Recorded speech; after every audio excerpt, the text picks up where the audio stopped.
to stop what you're doing and listen. Hello and welcome to episode 25. I am Mosh, and this week there is really not that much to talk about. So E3's over, all the companies revealed what they wanted to reveal, talked about what they wanted to talk about. I talked about everything, so it's quiet.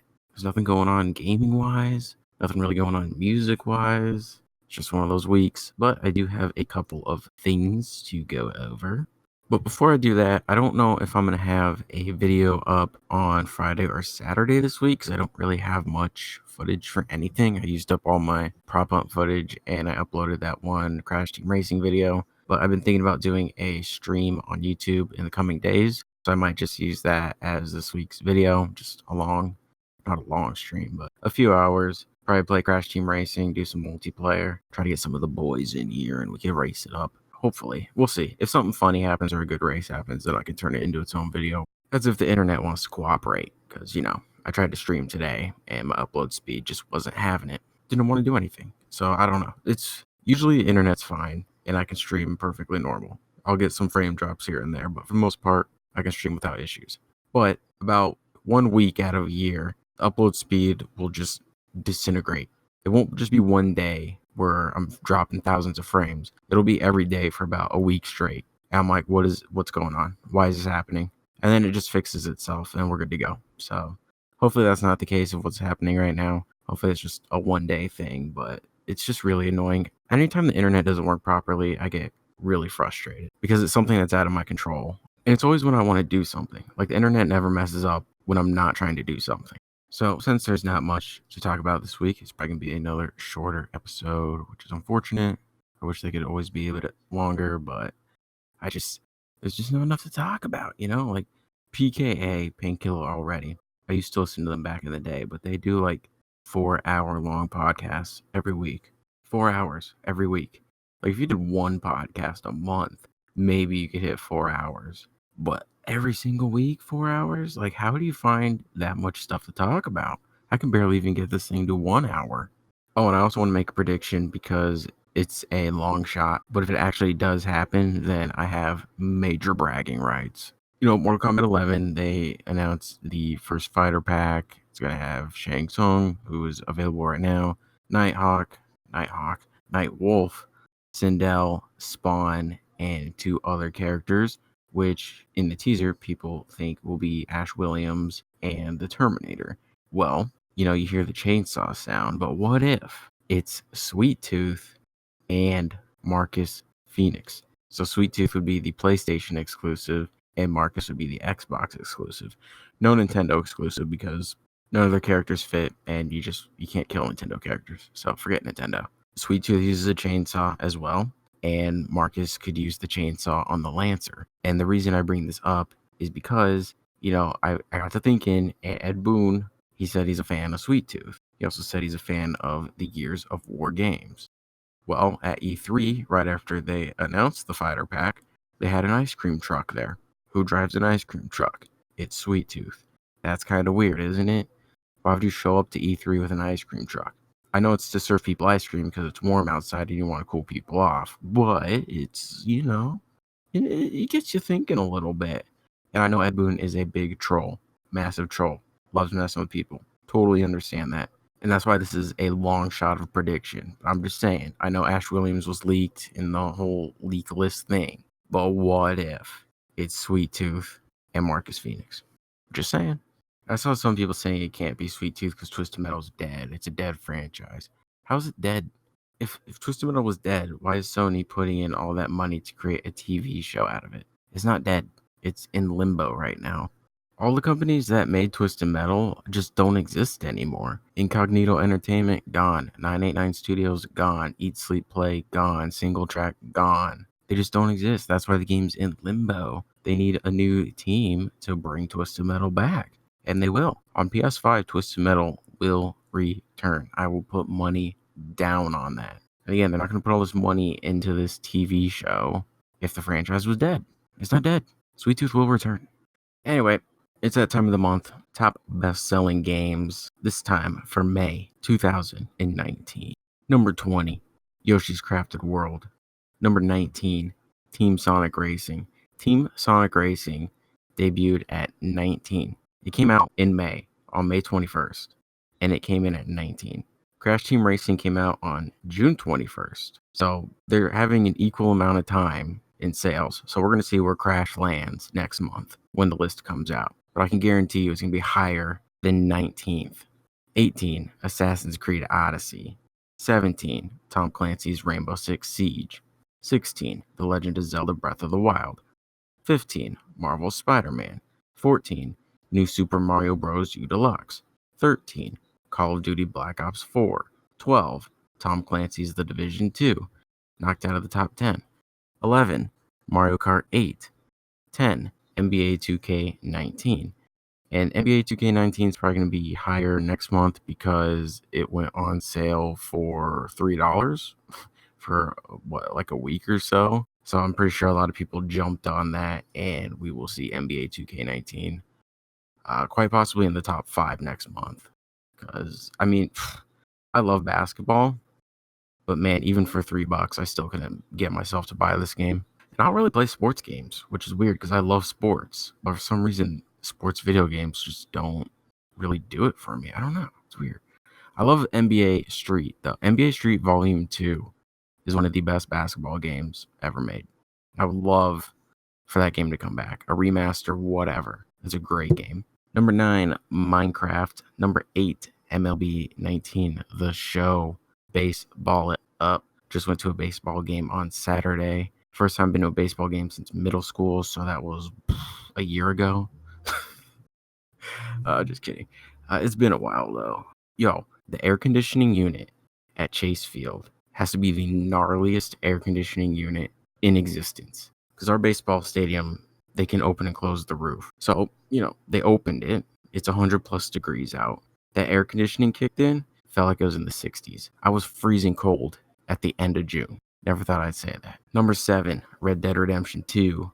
Number 6, Super Smash Bros. Ultimate. Number 5, Grand Theft Auto 5. Number 4, Rage 2. Number 3, Total War 3 Kingdoms.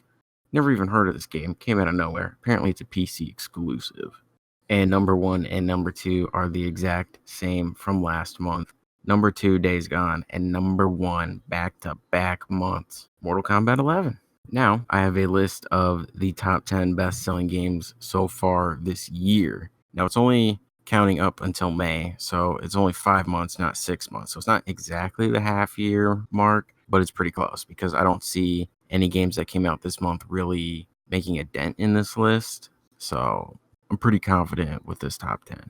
Number 10, Sekiro, Shadows Die Twice. Number 9, MLB 19, The Show. Number 8, Days Gone.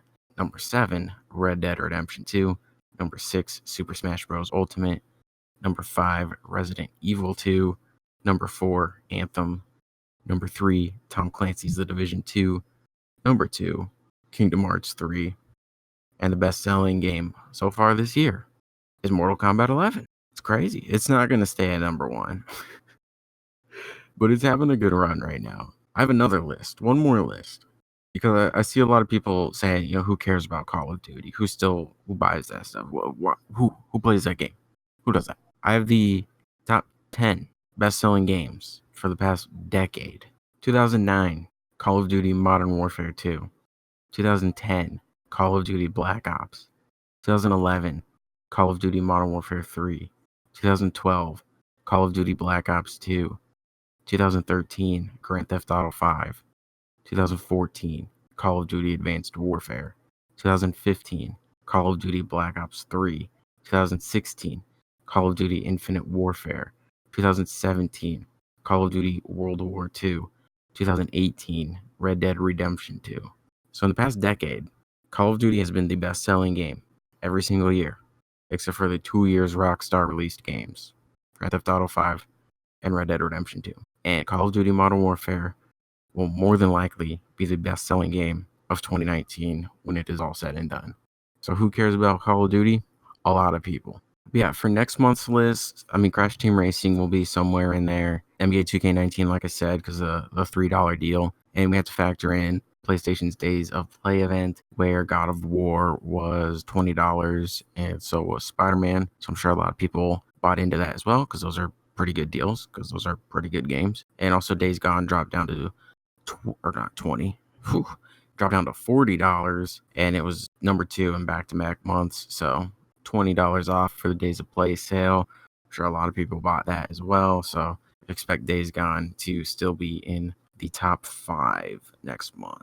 I don't think God of War or Spider-Man will be, but I think top 5 is going to be MK11, Days Gone, NBA 2K19, Crash Team Racing, and then I don't know, Grand Theft Auto. Not in that order. All right, let's move on to Crash Team Racing. So I said I wasn't going to talk about this game until I got my filthy hands on it, and boy, did I get my filthy hands on this game. So the first question I want to ask, is it overrated or is it really good? I'm just going to straight up answer it. It's really good. Yes, there are some issues. Yes, there are some complaints, but all the things people are complaining about will more than likely be fixed. So everyone needs to relax, take a chill pill. Back in the 90s, chill pills still exist. Everything will be okay. I saw a review. I'm not even going to call out the dude's name, but I saw a review. Waver linked it in the Discord server. And there's this guy basically just bashing the game because of these issues that are going to get fixed. The AI is too hard. We'll try getting good at the game first. It's not an easy game. This is not Mario Kart or anything. Crash Team Racing is probably one of the hardest kart racers out there.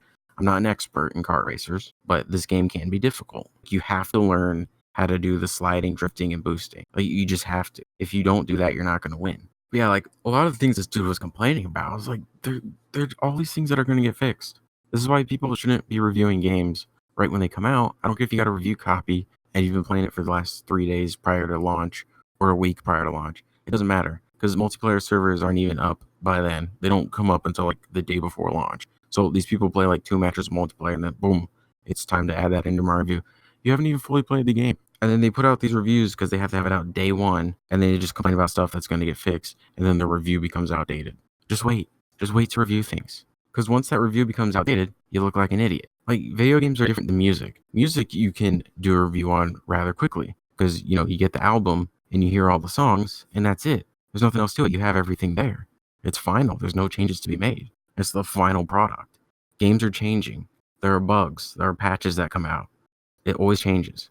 So you have to wait when you review a game. That's why I never look at reviews when a game comes out because they're not good. They're just rushed. Got to get it out on launch day to maximize views type thing. It's like all these people that review looter shooters day one. It's like you cannot review a looter shooter day one. You have not experienced everything that game has to offer. 1, you're not max level. 2, any sort of end game content, raids or whatever aren't even out yet. And those are huge parts of looter shooters. So like the main part of that game you haven't experienced, yet you're already putting out a review. You can't. You can give your initial thoughts and then do like a final review down the road. But like, yeah, whatever. I need to get off this topic. AI difficulty, like I said, yeah, they can be a little hard. Maybe hard mode's a little hard, but it's hard mode. Like it's called hard mode, not easy mode. There's an easy mode if you want to play easy mode, but there's a hard mode if you want to play hard mode. Hitboxes on some things need some adjusting. Some hitboxes might be a little too big. Some might be a little too small. The little crystals you have to drive around and get for the purple CTR token, I think the hitboxes are a little too small. I would like those to be a little tad bit bigger. And some of the hitboxes on some of the things around maps might be a little too big because I swear, like, the game acts like I hit something when I didn't. Like, it's very clear I did not hit that thing. The corrupted save files, that's probably the biggest issue going on right now. I can guarantee you that they are working on a fix for that. That is probably top of the priority list. So apparently people have been saying that their game has crashed, and no pun intended. And then when they boot it back up, like their save files corrupted and they lost everything. So that sucks. If you're on PlayStation and you have PS Plus, back up your save to the cloud and you'll be good to go. Wumpa coins. So apparently you can't get these offline. And when I say offline, I don't mean like single player. I mean like you don't have an internet connection set up. Like you're completely offline. And that kind of sucks. I don't really understand the thought process behind that other than the pit stop probably doesn't work offline either because it's connected to the internet. Like the pit stop refreshes because it's connected to the internet. So that's how that works. I expect that to change. Not the changing of the pit stop connected to the internet, but just being able to get coins offline. Maybe The best way right now to get coins is by playing online multiplayer. I heard there's a soft cap of like 5,000, and then you start earning like regular amounts, but I heard that might have been nerfed to 2,500. I'm not completely sure on that. But yeah, like the other day when we were playing multiplayer, I was getting a lot more coins. I think I finished 7th one race, and I still got like 500 coins. And there was another time where I got first, and I got like 80. So it's kind of random until you hit that cap. But yeah, playing online is absolutely the best way to do it. I was a little skeptical because they said that there were no microtransactions in this game. And I was thinking, okay, well, what's the catch? What are you hiding? And the answer is they're not hiding anything. There really are no microtransactions. You get a lot of Wumpa coins, or at least I do, and you could just get whatever you want in the pit stop. I mean, you have to wait for it to refresh to get what you want, but it's there. Just get enough coins and you buy it. The Grand Prix are going to be free. I'm sure they're going to add DLC characters that you're going to have to pay for, but I don't consider those microtransactions. It's just a DLC. They stuck to their word. And I got to give Activision props for that because they could have easily destroyed this game, and they didn't. It seems like they were hands off, and they just kind of let Beanox do whatever they wanted. So, credit where credit's due.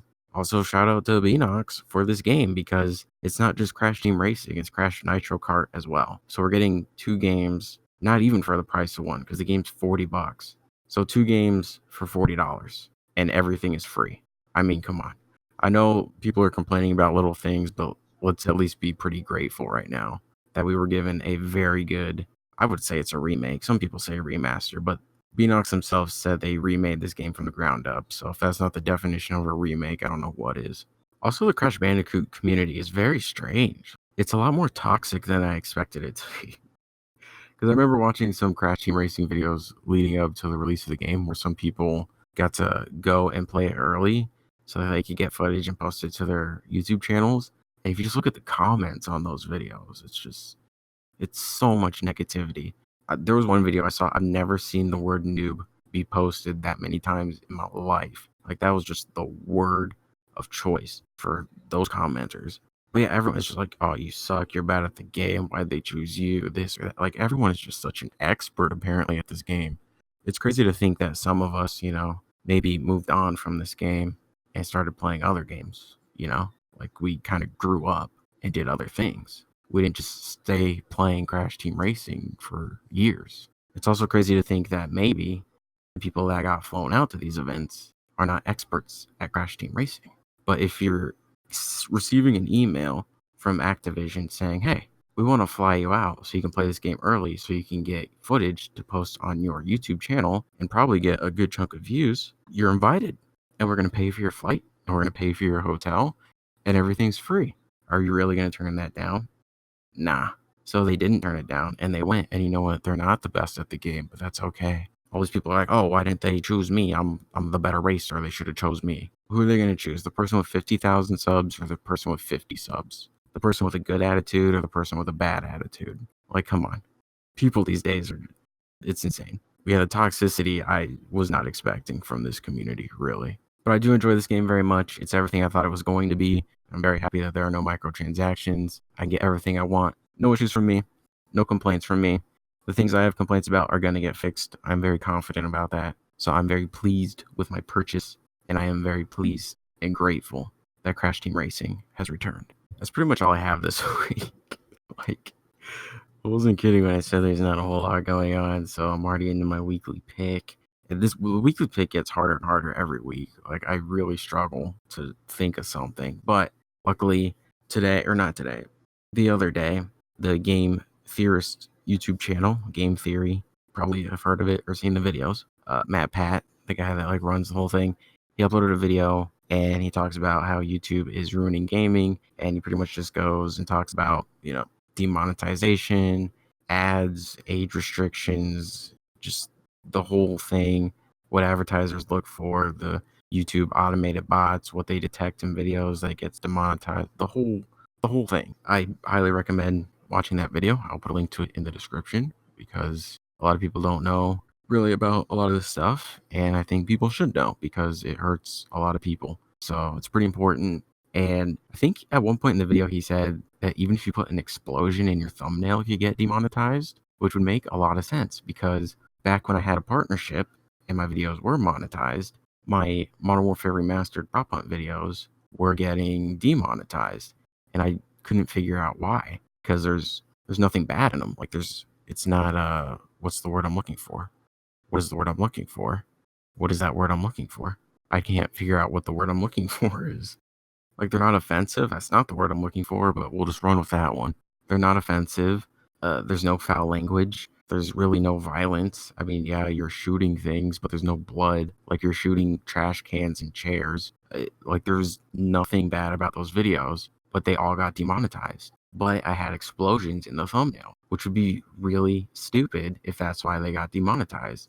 It's not even a real explosion. It's a fake explosion. And that gets a video demonetized? Like, that's nuts. That is too stupid for me. I guess Minecraft's having a resurgence.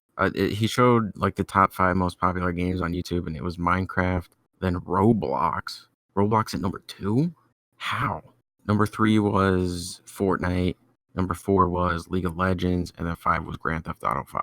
I mean, Grand Theft Auto 5 can be a violent game, so I don't know why that's number 5, but the games that appeal to the younger people are pretty much fine. But if you want to play Call of Duty, apparently, or just have an explosion in your thumbnail, too bad. And the thing is that it's hurting companies, because if a video gets age restricted, it like doesn't really show up in search results, or it's harder to find. You know, like he was making an example of Mortal Kombat 11, because there's a lot of blood and gore in that game. So a lot of those videos get age restricted.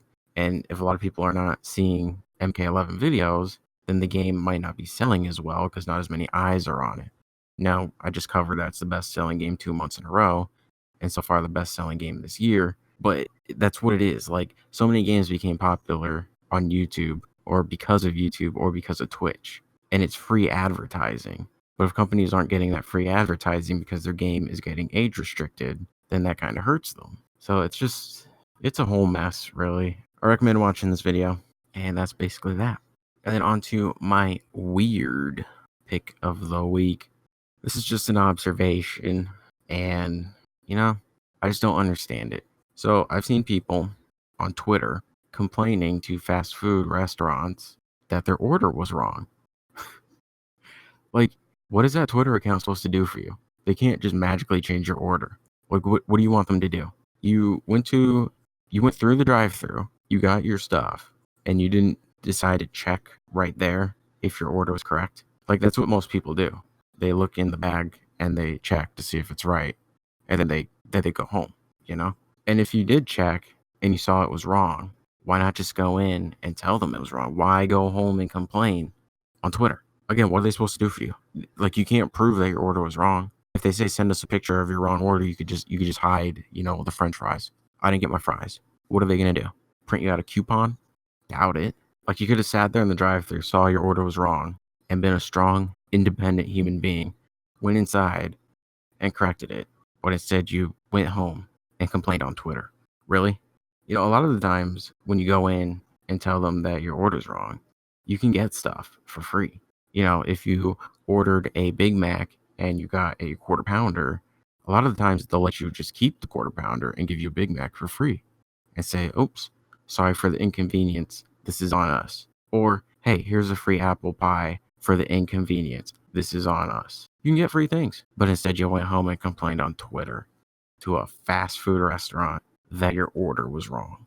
Why you gotta be so weird? I don't understand this world. But yeah, that's all I have for this week. I know it was kind of lame. Not much going on, like I said. Probably short episodes. I'll try to make up for it if I do stream on YouTube. We'll try to make it a good stream. Hopefully, the internet cooperates. So yeah, that is going to be it from me. Thank you for listening.